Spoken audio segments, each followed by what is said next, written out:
నమస్తే, welcome to non stop news. నేను కవిత. నేను హిమబిందు. ముఖ్యమంత్రి చంద్రబాబు అధికార దుర్వినియోగం ఏమాత్రం ఆగడం లేదు. స్కిల్ స్కామ్ కేసు క్లోజ్ చేయించుకున్నారు చంద్రబాబు. ఈ స్కిల్ స్కామ్ లోనే చంద్రబాబు 53 రోజులు జైలుకి వెళ్లారు. కేసు కొట్టేయించుకోవడానికి సిఐడి చేత కోర్టులో పిటిషన్ వేయించుకున్నారు చంద్రబాబు. ఆయనపై నమోదైన స్కిల్ స్కామ్ కేసు క్లోజ్ చేసింది ఏసీబీ కోర్టు. ఈ కేసులో నేరం జరిగినట్టు ఎటువంటి ఆధారాలు లేవని సిఐడి చెప్పడం విస్మయం కలిగిస్తోంది. గతంలో స్కిల్ స్కామ్లో అన్ని ఆధారాలు ఉన్నాయని కోర్టుకు చెప్పింది సిఐడినే. స్కిల్ స్కామ్ కేసులో గతంలో ఈడీ విచారణ కూడా చేసింది. ఈ కేసులో పలువురి ఆస్తులు కూడా జప్తు చేశారు. ఇంత తీవ్రమైన కేసులో ఆధారాలు లేవని సిఐడి చెప్పడం విచిత్రంగా ఉందని న్యాయ నిపుణులు విస్మయం వ్యక్తం చేస్తున్నారు. ఈ కేసులో మొత్తం 35 మందిపై సిఐడి కేసు క్లోజ్ చేసింది. ఇప్పటికే తనపై ఉన్న పలు కేసులను చంద్రబాబు క్లోజ్ చేయించుకున్నారు. ఇది అధికార దుర్వినియోగానికి పరాకాష్ట అంటూ వైఎస్ఆర్సీపీ మండిపడుతోంది.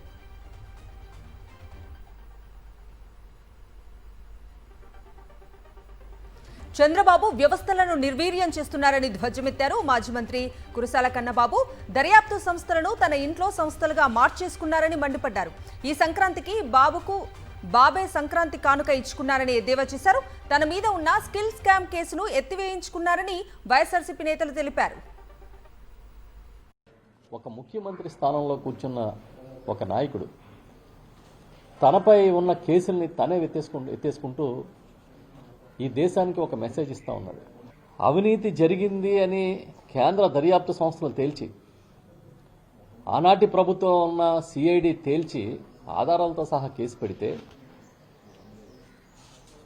మిస్టేక్ ఆఫ్ ఫ్యాక్ట్స్ అని చెప్పి కేసులన్నీ ఎత్తేస్తున్నారు. చంద్రబాబు నాయుడు గారు మీరు ఇప్పుడు ఉంటారే పొండరు, రాబోయేది వైఎస్ఆర్ కాంగ్రెస్ పార్టీ ప్రభుత్వం స్పష్టం.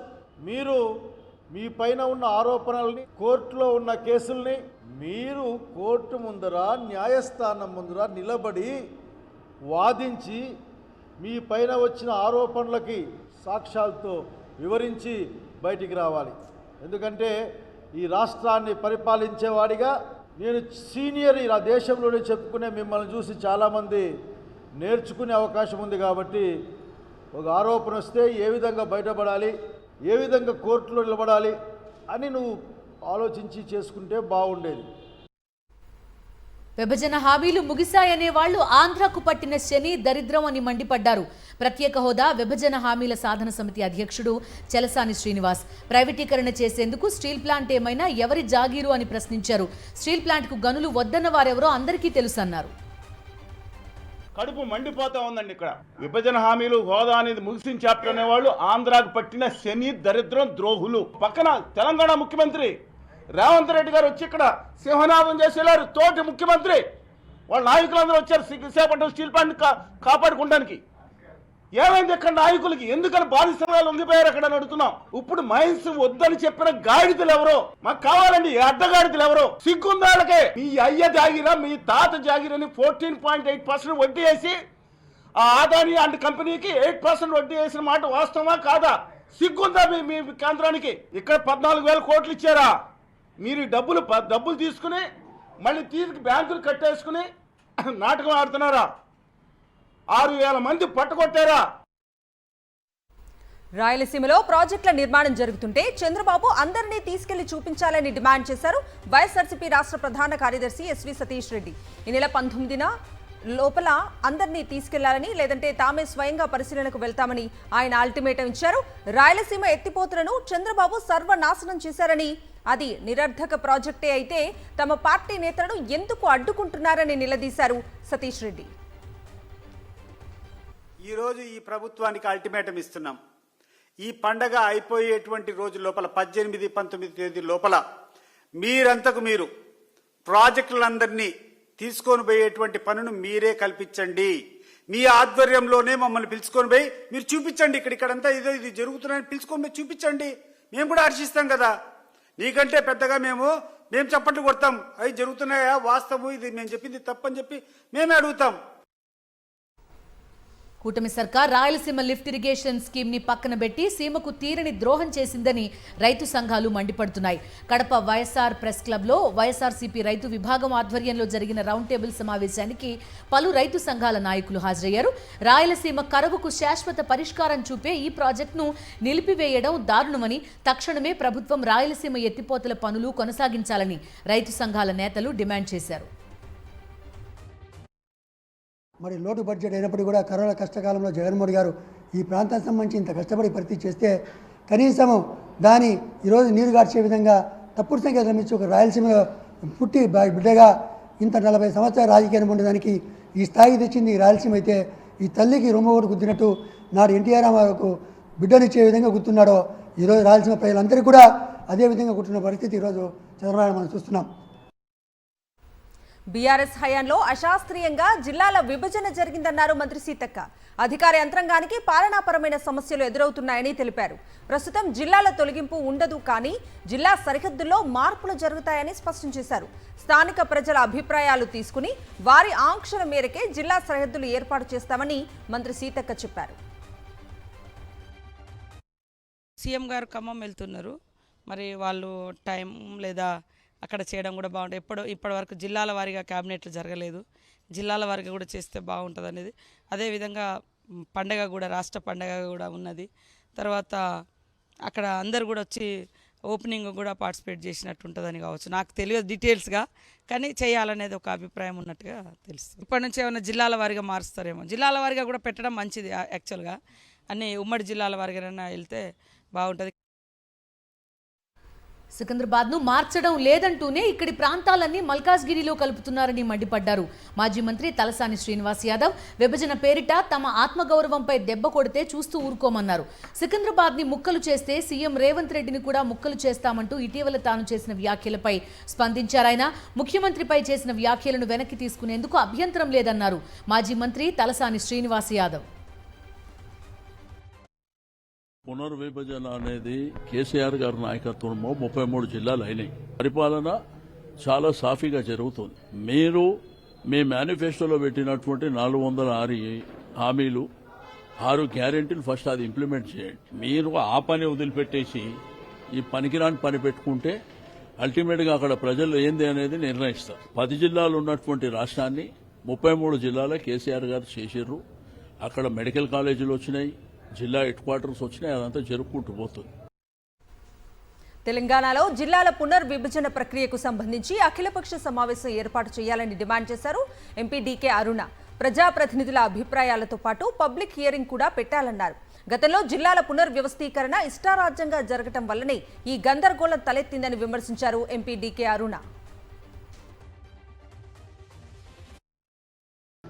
గతంలో నూతన జిల్లాల ఏర్పాటు జరిగినప్పుడు అశాస్త్రీయంగా జరిగిందనేది అనేక చోట్ల జరుగుతున్నటువంటి డిస్కషన్.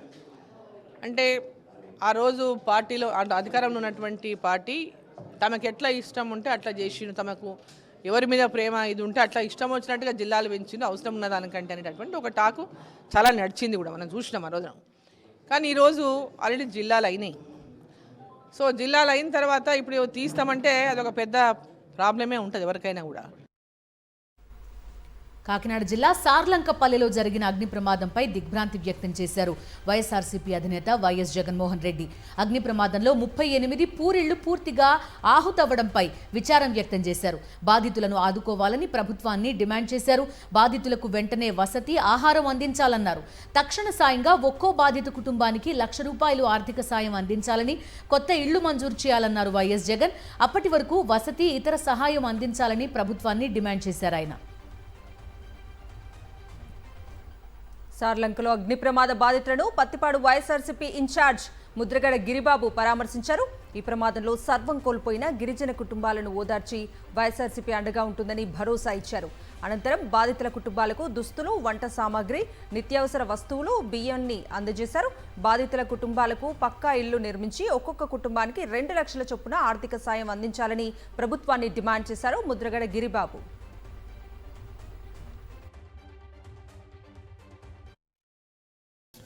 సార్లంక అనే గ్రామంలో నిన్న రాత్రి సుమారు సాయంత్రం ప్రాంతంలో దాదాపు ఊరంతా తగలపడిపోయే పరిస్థితి జరిగిందండి. పాపం వీళ్ళందరూ కూడా, గ్రామస్తులందరూ కూడా సంక్రాంతి పండుగ వస్తుందని పిల్లలు అందరూ కలిసి కష్టపడి సంపాదించుకున్న డబ్బు అంతా ఇళ్లలో పెట్టుకుని కాస్త డబ్బుతో వెళ్ళి బట్టలు సామాన్లు కొనుక్కొని వద్దామని దగ్గరున్న రౌతులపూడికి వెళ్ళడం జరిగిందండి. గ్రామస్తులందరూని వాళ్ళు తిరిగి వచ్చే టైంకే ఇల్లంతా కాలిపోయి వాళ్ళ వస్తువులన్నీ కూడా సర్వనాశనం అయిపోయిన పరిస్థితి ఇవాళ మనం చూస్తున్నామండి. వైఎస్ఆర్ జిల్లా పులివెందులలో కూటమి నేతలు కొత్త సంప్రదాయానికి తెరలేపారు. ఈ ప్రాంతంలో ఏనాడు లేని కోడి పందాల సంస్కృతిని కొత్తగా తీసుకొచ్చారు. ఓవైపు పోలీసులు కోడి పందాలు చట్టవిరుద్ధమని హెచ్చరికలు జారీ చేస్తున్నా కూటమి నేతలు ఏమాత్రం వెనకడుగు వేయడం లేదు. ఈ ఏడాది సంక్రాంతి సందర్భంగా భారీ స్థాయిలో కోడి పందాలు ఆడించేందుకు రంగం సిద్ధం చేశారు. పోలీసులు హెచ్చరించిన టీడీపీ కూటమి నేతలు పులివెందులలో కోడి పందాల నిర్వహణకు రంగం సిద్ధం చేయడం, అటువైపు కన్నెత్తి చూడకపోవడం విమర్శలకు తావిస్తోంది. పచ్చ ఖద్దరు చొక్కాల ముందు కాకి యూనిఫామ్ తెల్లబోయిందా, అసాంఘిక కార్యకలాపాలపై ఉక్కుపాదం మోపుతామన్న పోలీసుల మాట పచ్చ నేతల పాదాల కింద చిక్కి నలిగిపోయిందా అనే విమర్శలు వ్యక్తమవుతున్నాయి.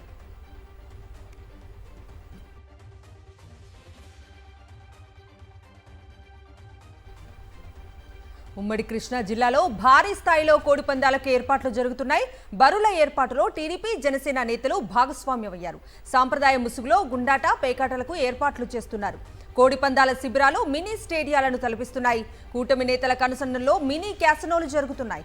గుడివాడలో కోడి పందాలు, పేకాట కోసం హైటెక్ ఏర్పాటు చేశారు. మీర్జాపురం వద్ద భారీగా కోడి పందాల బరులను సిద్ధం చేశారు.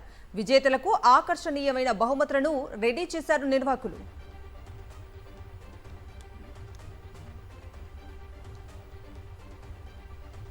కోనసీమ జిల్లాలో జరిగిన ఓఎన్జీసీ బ్లోఅవుట్ వెనుక కుట్ర దాగి ఉందని ఆరోపించారు ఉమ్మడి చిత్తూరు జిల్లా వైఎస్ఆర్సీపీ అధ్యక్షుడు భూమన కరుణాకర్ రెడ్డి. సరైన అనుభవం లేని డీప్ ఇండస్ట్రీస్ సంస్థకు ఓఎన్జీసీ బావులు కేటాయించడం వెనుక మతలబేంటని ప్రశ్నించారు. ప్రమాదం వెనుక భద్రతా వైఫల్యం ఉందన్నారు. మంత్రులు, ఎమ్మెల్యేలు, అధికారులు దీన్ని కప్పిపుచ్చే ప్రయత్నం చేస్తున్నారన్నారు. ఓఎన్జీసీ డీప్ ఇండస్ట్రీస్ అనే ప్రైవేటు కాంట్రాక్ట్ సంస్థకి సహజ వాయువును బయటికి తీసేటువంటి బాధ్యత ఎందుకు ఇచ్చింది? దాని వెనుక ఉన్న మతలబు ఏంటి? 150 అడుగులకు పైగా మంటలు చెలరేగి 100 కోట్ల రూపాయల నష్టం జరగటము, ఆ నష్టానికి బాధ్యత ఓఎన్జీసీ స్వీకరించటము, అక్కడ బాధ్యతలు నిర్వహించాల్సినటువంటి కంపెనీ ఈ సంఘటన జరిగిన వెంటనే ఎందుకు పారిపోయింది అన్నటువంటి విషయాలు బయటికి రావాలి. అనంతపురంలో అర్బన్ ఎమ్మెల్యే దగ్గుబాటి ప్రసాద్ పై సంచలన ఆరోపణలు చేశారు మద్యం షాప్ యజమాని నంబూరు వెంకటరమణ. తన మద్యం షాప్ కు నిప్పు పెట్టించాడని ఆరోపించాడు. తనకు దక్కిన మద్యం షాపును టీడీపీ ఎమ్మెల్యే దగ్గుబాటి ప్రసాద్ ఇవ్వాలని డిమాండ్ చేశారన్నారు బాధితుడు. లేదంటే 20 లక్షలు ఇవ్వాలన్నారని, నిన్న రాత్రి స్వయంగా ఎమ్మెల్యే దగ్గుబాటి ప్రసాద్ ఫోన్ చేసి వార్నింగ్ సైతం ఇచ్చాడని బాధితుడు వెంకటరమణ ఆవేదన వ్యక్తం చేస్తున్నారు. అంతేకాదు ఫోన్లో బండ బూతులు తిట్టాడన్నది బాధితుడి ఆరోపణ. నియోజకవర్గంలో అరాచకాలకు పాల్పడుతోన్న టీడీపీ ఎమ్మెల్యే దగ్గుబాటి ప్రసాద్ను పార్టీ నుంచి సస్పెండ్ చేయాలని డిమాండ్ చేశాడు. టీడీపీ ఎమ్మెల్యే దగ్గుబాటి ప్రసాద్ పై చంద్రబాబుకు ఫిర్యాదు చేస్తానన్నాడు బాధితుడు వెంకటరమణ. అనంతపురం టీడీపీ ఎమ్మెల్యే దగ్గుబాటి ప్రసాద్కు ఎదురు దెబ్బ తగిలింది. ఎమ్మెల్యే దగ్గుబాటి ప్రసాద్ గన్మెన్ షేక్ షావలిని సస్పెండ్ చేస్తూ ఎస్పీ జగదీష్ ఉత్తర్వులు జారీ చేశారు. ఎగ్జిబిషన్ నిర్వాహకులను 20 లక్షలు డిమాండ్ చేశాడు ఎమ్మెల్యే దగ్గుబాటి గన్మెన్ షేక్ షావలి. డబ్బులు ఇవ్వకపోవడంతో ఎగ్జిబిషన్ నిర్వాహకులపై దాడి చేశాడు. ఎమ్మెల్యే దగ్గుబాటి ప్రసాద్ అనుచరుడు గంగారంపై కూడా కేసు నమోదు చేశారు పోలీసులు.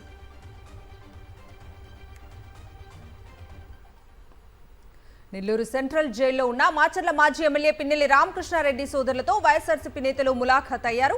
ఎమ్మెల్యే ఆకిపాటి అమర్నాథ్ రెడ్డి, మాజీ ఎమ్మెల్యేలు కాసు మహేష్ రెడ్డి, గడికోట శ్రీకాంత్ రెడ్డి సహా పలువురు నేతలు కలిశారు.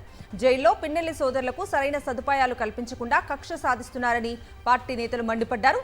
టీడీపీ నేర్పించే సంస్కృతిని భవిష్యత్తులో తాము కూడా అమలు చేస్తామని హెచ్చరించారు. అనకాపల్లి జిల్లా పూడిమడక తీరంలో మత్స్యకారులు ఆందోళనకు దిగారు. జనసేన ఎమ్మెల్యే సుందరపు విజయ్ కుమార్ పై ఆగ్రహం వ్యక్తం చేశారు గంగపుత్రులు. 3 రోజుల క్రితం సత్తయ్య అనే మత్స్యకారుడు గల్లంతయ్యాడు. ప్రభుత్వం స్థానిక ఎమ్మెల్యే కనీసం పట్టించుకోవడం లేదని మత్స్యకారులు వాపోయారు. 20 బోట్లతో గల్లంతైన మత్స్యకారుడి కోసం గాలిస్తుంటే ఎమ్మెల్యే కన్నెత్తి కూడా చూడలేదని మత్స్యకారులు వాపోయారు. బాధిత కుటుంబం కన్నీరు మున్నీరవుతుంటే కూటమి పార్టీల నేతలు పట్టించుకోవడం లేదని ఆగ్రహం వ్యక్తం చేశారు మత్స్యకారులు.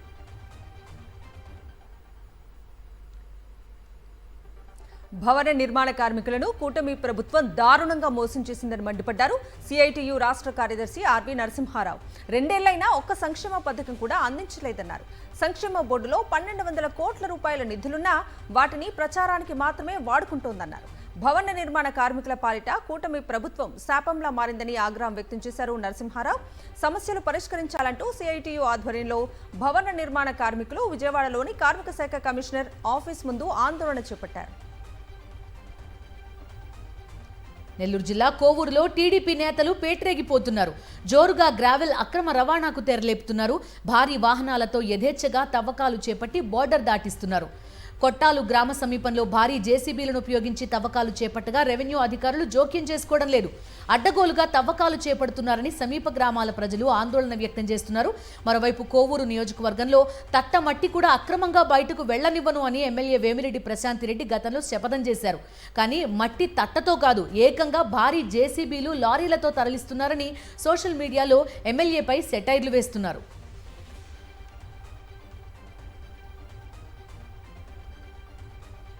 పశ్చిమ గోదావరి జిల్లా ఆచంట నియోజకవర్గంలో టీడీపీ ఎమ్మెల్యే వితాని సత్యనారాయణ సేవలో ఎంపీడీఓ సూర్యనారాయణ మూర్తి తరించిపోతున్నారు. మండల పరిషత్ సమావేశానికి రమ్మంటే తనకు గుండెపోటు వచ్చిందంటూ నాటకమాడారు MPDO T Suryanarayana Murthy. Party మారండి లేదా ఎమ్మెల్యేని కలవండి, అప్పుడే తీర్మానాలు బిల్లులు అంటూ ఉచిత సలహాలిస్తున్నారు ఎంపీడీఓ. పెనుగొండ ఎంపీపీ ఎంపీటీసీ సభ్యులతో మండల సమావేశానికి కోరం లేదంటూ వెళ్లిపోయాడు సూర్యనారాయణ మూర్తి. అయితే ఎస్వీ కేపీ సంబరాల్లో మాత్రం ఎంపీడీఓ సూర్యనారాయణమూర్తి ఉత్సాహంగా పాల్గొన్నారు. ఎంపీడీఓపై చర్యలు తీసుకోవాలని ఎంపీపీ ఆధ్వర్యంలో ఎంపీటీసీలు కలెక్టర్కు ఫిర్యాదు చేశారు. చంద్రబాబు ప్రభుత్వం గ్రూప్ 2 అభ్యర్థుల జీవితాలతో చెలగాటమాడుతోందని ధ్వజమెత్తారు వైఎస్ఆర్సీపీ విద్యార్థి విభాగం వర్కింగ్ ప్రెసిడెంట్ రవిచంద్ర. నారా లోకేష్ విద్యారంగాన్ని నాశనం చేశారని మండిపడ్డారు ఆయన. కొత్త ఏడాది వచ్చినా జాబ్ క్యాలెండర్ ప్రకటించలేదని, లోకేష్ కాలర్ పట్టుకోవడానికి నిరుద్యోగులు రెడీగా ఉన్నారన్నారు. ఏపీపీఎస్సీని ఈరోజు చంద్రబాబు ఒక కమిషన్గా నిర్వహించిన పరిస్థితి ఉంది. నారా లోకేష్ గారు విద్యాశాఖ మంత్రి అయిన తర్వాత విద్యాశాఖని పూర్తిగా నిర్వీర్యం చేశారు. నిరుద్యోగుల జీవితాలతో చెలగాటమాడుతా ఉన్నారు. గ్రూప్ 2 905 మందికి 90,000 మంది పరీక్షలు రాసి 1:100 ప్రకారం మీరు ఎంపిక చేస్తామని ప్రకటించి కోర్టు కేసులు మీరే వేయించి కోర్టు కేసులు కూడా క్లియర్ అయిన తర్వాత ఫలితాలు ఇవ్వకుండా మీరు ఎందుకు కాలయాపన చేస్తా ఉన్నారు? ఖమ్మం జిల్లాలో సిపిఎం నేత సామినేని రామారావు హత్య కేసులో పాలిగ్రాఫ్ టెస్టులకు అనుమతించింది న్యాయస్థానం. గతేడాది అక్టోబర్ 31న చింతకాని మండలం పాతర్లపాడులో జరిగిన రామారావు హత్య కేసు పోలీసులకు సవాల్గా మారింది. సిపిఎం కాంగ్రెస్ నేతల ఆరోపణల నేపథ్యంలో కేసు పొలిటికల్ టర్న్ తీసుకుంది. దీంతో 24 మందికి పాలిగ్రాఫ్ టెస్టులు నిర్వహించేందుకు కోర్టు అనుమతి కోరారు పోలీసులు. ఇందులో కాంగ్రెస్ సిపిఎం నాయకులతో పాటు కొందరు గ్రామస్తులు కూడా ఉన్నారు. అయితే న్యాయస్థానం తొలి విడతగా 6 కాంగ్రెస్ నాయకులకు పాలిగ్రాఫ్, బ్రెయిన్ మ్యాపింగ్ టెస్టులకు అనుమతించింది. దీంతో కాంగ్రెస్ నాయకులు బుర్రా ప్రసాదరావు, కాండ్రా పిచ్చయ్య, మద్దినేని నాగేశ్వరరావు, కంచుమూర్తి రామకృష్ణ, కొత్తపల్లి వెంకటేశ్వరరావు, గుగ్గిళ్ల రాధాకృష్ణను బెంగళూరుకు తీసుకెళ్లారు పోలీసులు.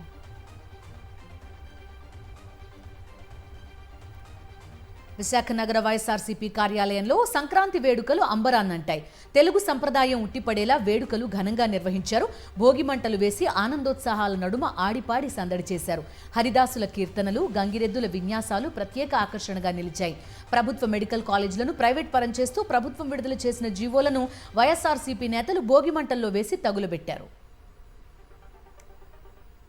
ఈ సంక్రాంతి సందర్భంగా ఈ భోగి మంటల వేడిలో కూటమి ప్రభుత్వానికి ఉన్న అలసత్వం, కూటమి ప్రభుత్వానికి ఉన్న నిరంకుశత్వం, కూటమి ప్రభుత్వానికి ఉన్న మోసగాదితనం, అబద్ధాలు, అసత్యాలతో ప్రజల్ని మభ్యపెట్టి గుణాలన్నీ కూడా ఈ భోగి మంటల్లో ఆహుతయ్యి వారికి దేవుడు ప్రజలకి మేలు చేసే సద్బుద్ధిని చంద్రబాబు నాయుడు గారికి కూటమి ప్రభుత్వ పెద్దలకు ఇవ్వాలని మనస్ఫూర్తిగా కోరుకుంటూ ఈ కూటమి ప్రభుత్వం ఏదైతే సూపర్ 6 అని సూపర్ 7 అని హామీలు ఇచ్చిందో వాటిని అన్నింటినీ నెరవేర్చాలని, ఈ ప్రభుత్వ పెద్దలకి సద్బుద్ధిని ప్రసాదించాలని, వారికున్న చెడు గుణాలన్నీ కూడా ఈ భోగిమంటల వేడిలో తొలగాలని ఆ భగవంతుని ప్రార్థిస్తూ మరొకసారి ప్రతి ఒక్కరికి కూడా హృదయపూర్వక సంక్రాంతి శుభాకాంక్షలు.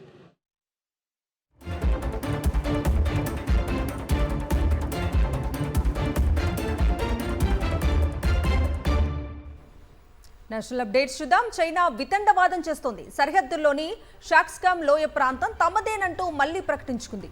భారత్ అభ్యంతరం తెలపడంతో దీనిపై ప్రకటన విడుదల చేసింది. లోయలో నిర్మాణంలో ఉన్న ప్రాజెక్టులు అభ్యంతరాలకు తావు లేకుండా నిర్మిస్తున్నామని తెలిపింది.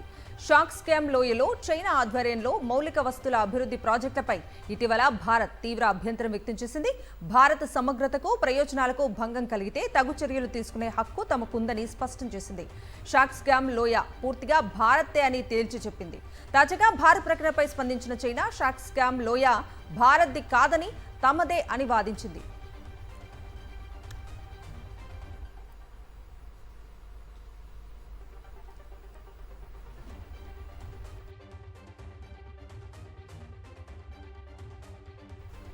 పాకిస్తాన్కు భారత army chief Upendra Dwivedi strong warning ఇచ్చారు. ఇప్పటికీ ఆపరేషన్ సింధూర్ కొనసాగుతూనే ఉందన్నారు. భవిష్యత్తులో పాక్ దుస్సాహసానికి పాల్పడితే గట్టిగా బుద్ధి చెప్తామని హెచ్చరించారు. ప్రస్తుతం జమ్మూ కాశ్మీర్లో పరిస్థితులు కంట్రోల్లోనే ఉన్నాయన్నారు army chief Upendra Dwivedi.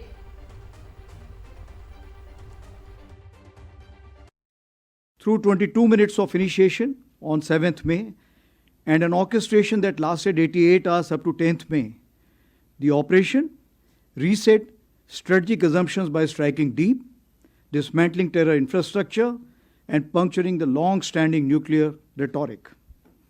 The Army successfully destroyed 7 out of the 9 targets and thereafter played a pivotal role in ensuring calibrated response to Pak actions.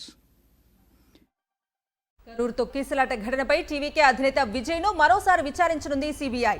ఇందుకోసం జనవరి 19న విచారణకు రావాలని నోటీసులు జారీ చేసింది. నిన్న ఢిల్లీలో విజయ్ను 6 గంటల పాటు ప్రశ్నించింది సిబిఐ. కరూర్ తొక్కిసలాట ఘటనకు సంబంధించి ఆయనపై ప్రశ్నల వర్షం కురిపించింది. క్రౌడ్ మేనేజ్మెంట్, కనీస సౌకర్యాలు కల్పించకపోవడం వంటి విషయాలపై విజయ్పై ప్రశ్నలు గుప్పించింది. అలాగే అసలు విజయ్ ఆ ర్యాలీకి ఎందుకు ఆలస్యంగా రావాల్సి వచ్చిందో వివరణ కోరారు సిబిఐ అధికారులు. అయితే కరూర్ తొక్కిసలాటకు తమ పార్టీ కారణం కాదని సిబిఐ ముందు తన వాదన వినిపించారు విజయ్. ప్రముఖ నటుడు విజయ్ నటించిన జననాయగన్ సినిమా వివాదంపై కాంగ్రెస్ అగ్రనేత రాహుల్ గాంధీ స్పందించారు. ఈ సినిమాను కేంద్రం అడ్డుకుంటోందని ఆరోపిస్తూ ఎక్స్లో పోస్ట్ చేశారు ఆయన. తమిళ సంప్రదాయాలపై బీజేపీ ప్రభుత్వం దాడి చేస్తోందని దుయ్యబట్టారు. విజయ్ సినిమా విడుదల కాకుండా కేంద్ర సమాచార ప్రసార మంత్రిత్వ శాఖ అడ్డుకుంటోందని, అధికారంతో తమిళ ప్రజల గొంతు నొక్కాలని ప్రధాని మోదీ ప్రయత్నిస్తున్నారని, అది ఎప్పటికీ సాధ్యం కాదని విమర్శిస్తూ ట్వీట్ చేశారు రాహుల్ గాంధీ.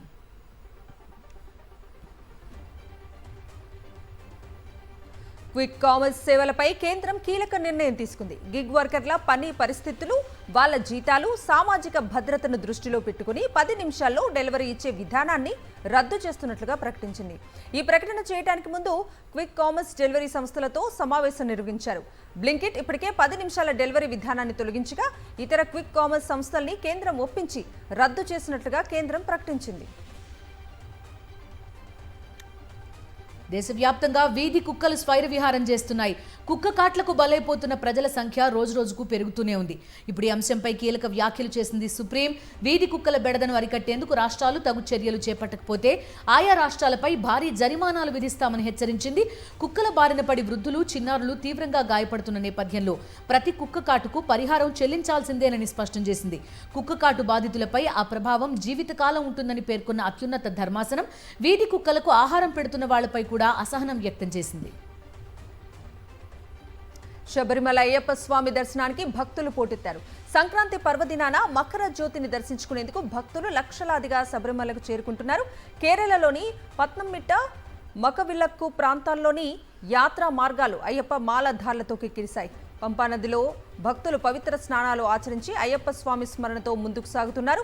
శబరిమలకు యాత్రగా తరలివస్తున్న అయ్యప్ప మాలధారులు భక్తులకు ఎలాంటి ఇబ్బందులు కలగకుండా అధికారులు ఏర్పాట్లు చేసి నిత్యం పర్యవేక్షిస్తున్నారు. ఉత్తరప్రదేశ్ ప్రయాగ్రాజ్ త్రివేణి సంగమంలో భక్తులు పుణ్యస్నానాలు ఆచరిస్తున్నారు. మాఘమేళాలో భాగంగా పవిత్ర గంగానదీ సంగమంలో స్నానాలు చేసేందుకు వేల మంది తరలివస్తున్నారు. 44 రోజుల పాటు సాగే ఈ మాఘమేళా పౌష పూర్ణిమ నుంచి మహాశివరాత్రి వరకు కొనసాగనుంది. ఈ మాఘమేళాకు విచ్చేసే భక్తుల కోసం యూపీ ప్రభుత్వం కట్టుదిట్టమైన భద్రత, రవాణా ఏర్పాట్లు చేసింది.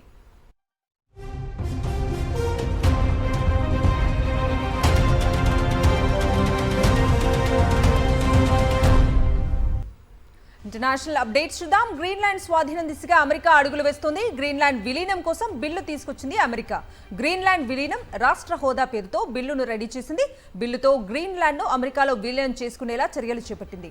రష్యా, చైనాను ఎదుర్కోవటానికి గ్రీన్లాండ్ విలీనమే మార్గం అంటున్నారు అమెరికా అధ్యక్షుడు ట్రంప్. ఇప్పటికే ట్రంప్ చర్యలను డెన్మార్క్ తీవ్రంగా వ్యతిరేకిస్తోంది. గ్రీన్లాండ్ డెన్మార్క్ టెరిటరీ అని ట్రంప్ తన నిర్ణయాన్ని వెనక్కి తీసుకోవాలని డిమాండ్ చేస్తోంది. ఇరాన్పై యుద్ధానికి అమెరికా సిద్ధమవుతోంది. ఏ క్షణమైనా ఇరాన్పై అమెరికా దాడి చేసే అవకాశం కనిపిస్తోంది. ఖతార్ ఎయిర్ బేస్లో అమెరికా భారీగా యుద్ధ విమానాలు మోహరించింది. యుద్ధం కోసం B-2 బాంబర్స్ని రెడీ చేసింది. ఇరాన్కు 200 కిలోమీటర్ల దూరంలో అమెరికా వార్ జెట్స్ ఉన్నట్టుగా తెలుస్తోంది. వెంటనే ఇరాన్ను వీడాలని తమ పౌరులకు హెచ్చరికలు జారీ చేసింది అమెరికా.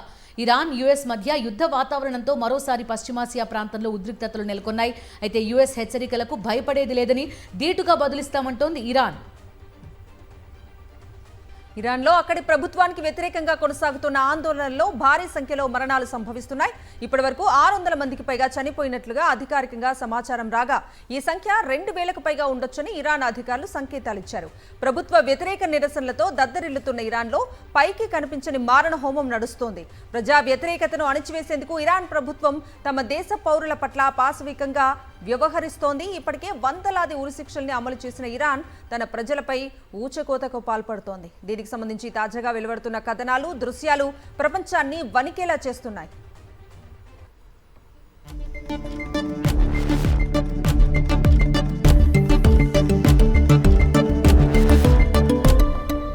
మార్కెట్ అప్డేట్స్ చూద్దాం. దేశీయ స్టాక్ మార్కెట్స్ మళ్లీ నష్టాలు చవిచూశాయి.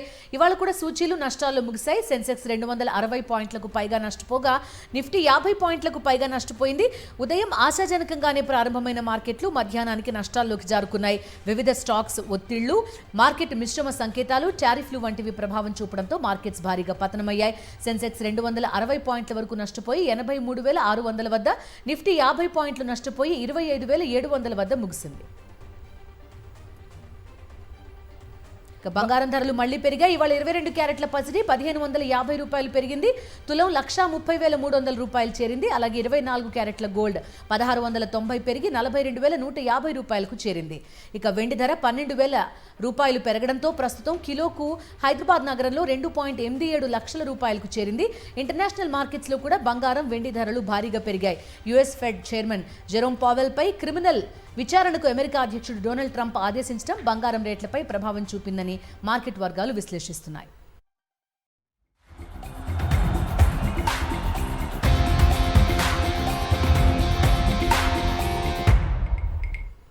Coming to sports updates. T20 ప్రపంచ కప్ 2026 పై తమ వైఖరిలో ఎలాంటి మార్పు లేదని బంగ్లాదేశ్ క్రికెట్ బోర్డు మరోసారి తేల్చి చెప్పింది. ఆ టోర్నీ ఆడేందుకు భారత్కు వెళ్లబోమని బంగ్లాదేశ్ ఇప్పటికే ఐసీసీకి తెలియజేసింది. ఈ వ్యవహారంపై చర్చలు జరుపుతున్న ఐసీసీ ఇవాళ బంగ్లాదేశ్ క్రికెట్ బోర్డు అధికారులతో సమావేశం నిర్వహించింది.